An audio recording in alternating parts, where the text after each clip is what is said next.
So, welcome back to Banter FC. Just when you thought Man United had taken the mantle, Arsenal step up. And what was that all about? Seriously, 11 players going onto that pitch knowing that if we win the game, we go 5 points clear of United, we go ahead of Tottenham by 2 points, and we go 3 points clear of Chelsea. How many of them wanted it? Seriously, that first half was probably the worst first half of football I've seen this season from us. And we've had some bad first halves, but people can sit there and blame the starting 11 and, Jenkinson shouldn't start and El Neni shouldn't be starting and Guendouzi, etc., etc. None of them tried. That first half, they were just all walking around the pitch. There was no tempo, no press. It was boring, backwards and sideways. And let's be real, they fully deserved to beat us today. I know we had a couple of decisions that could have gone the other way. Handball in the first half, blatant handball from a Kolasinac cross, and another blatant handball in stoppage time in the second half, which the referee was standing right in front of as Lacazette looped it over the geezer. But yeah, he just puts his hands up like this and, oh no, let's just play on. Let's just play on. They were wasting time for the last 25 minutes of that game and not one of them got a yellow card for it. And I'm not going to sit here and blame the referee because it ain't the referee's fault we conceded 3 goals. I'll come on to that in a minute. But what I will say is that, if you go out there with an attitude where you just can't be bothered, that is what is going to happen to you. Whether the team are 14th in the league like Palace were, or whether they're bottom of the league or in the Championship. I'm sorry, you go out there with that attitude, you are going to lose football matches.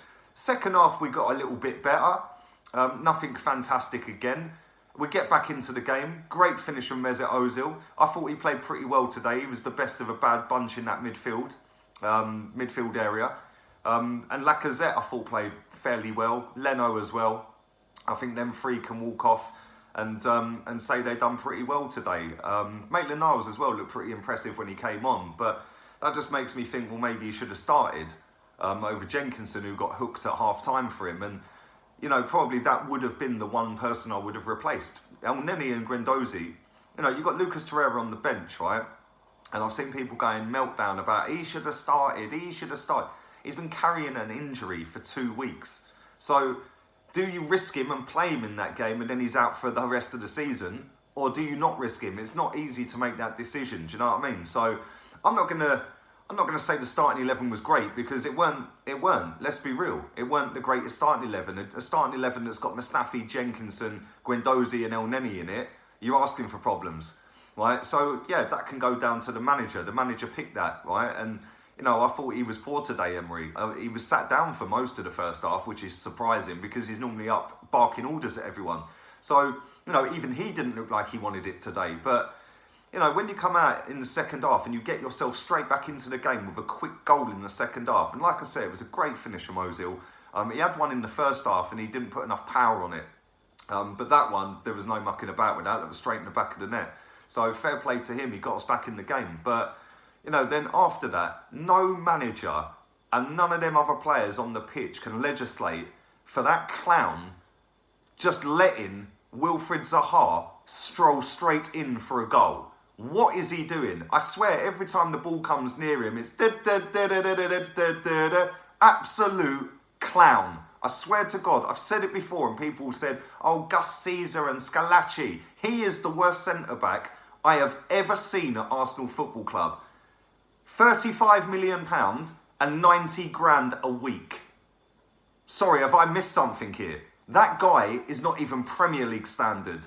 There's a reason he's been banded all around Europe at different clubs. Because he's not good enough. Yet we decided, in our wisdom, to go, yeah, let's sign you up for 35 mil, mate. Oh, while we're at it, we'll give you 90 grand a week.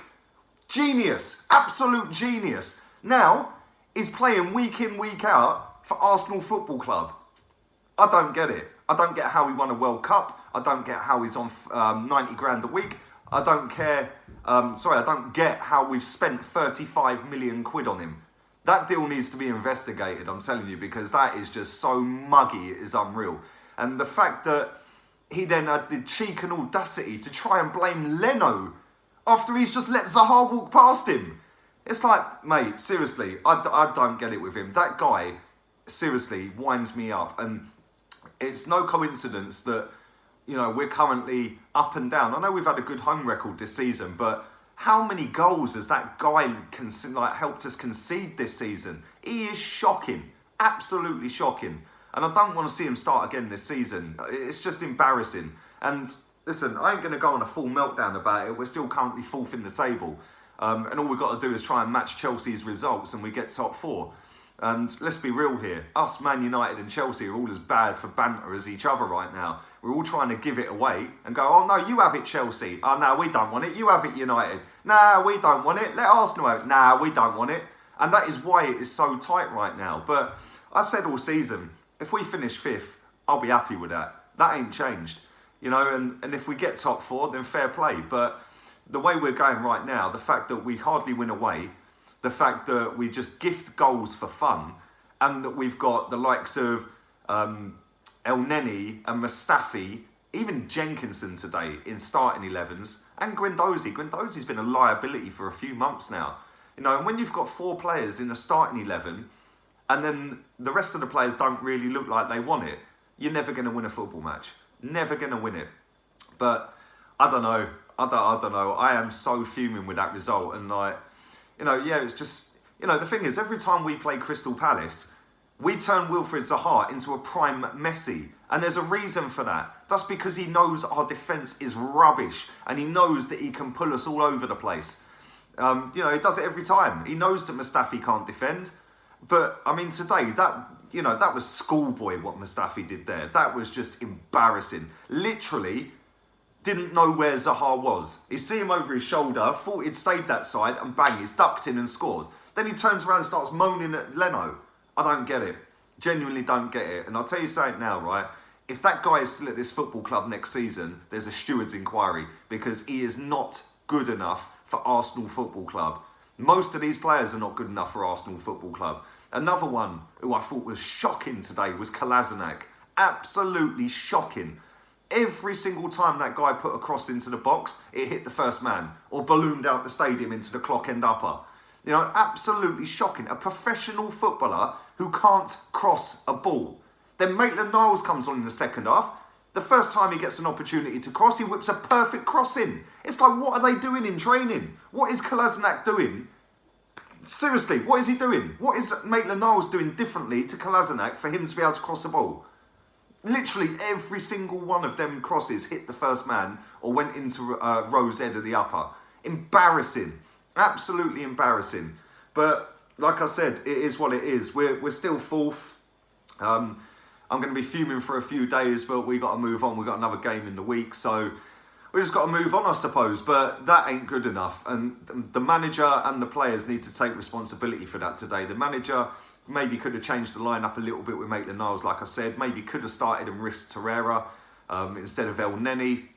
But he didn't, and then he sat on his backside for half a game. And it was only when we got back into the game that he then got out of his chair, which is quite shocking, because he's been up and down that touchline all season and helped that team get over the line, especially at home as well. You know, the amount of times he's changed something at home in the second half and it's got us in the game and then we've won it. Today, it didn't work. He brought Alex Iwobi on. Again, he should have absolutely buried the chance he had. If that was Raheem Sterling, Sane, you know, Mahrez, Mane, players like that, that is in the back of the net. And he just p-rolled it straight to the goalkeeper from 8 yards out. What is he doing? And that would have nicked a draw. An undeserved draw, because we didn't deserve nothing out of the game. But I don't know. Anyway, enough of ranting. We're Banter FC. We're back again. And yeah, it is what it is. We move on. We're currently fourth. Let's hope and pray that Chelsea lose or drop points tomorrow as well. And that would be a game in hand for us after that. So anyway, subscribe, like and share. Leave all your thoughts on the game down there. Is Mustafi the worst centre-back we have ever had in your time watching Arsenal Football Club? I'm 37 in a couple of months, and for me, he is easily the worst centre-back we have had at this football club. Leave it all down there in the comments, let me know. Until my player ratings tomorrow, which will be around 9 o'clock, that should be fun. Yeah, I'm out of here. Laters, peeps.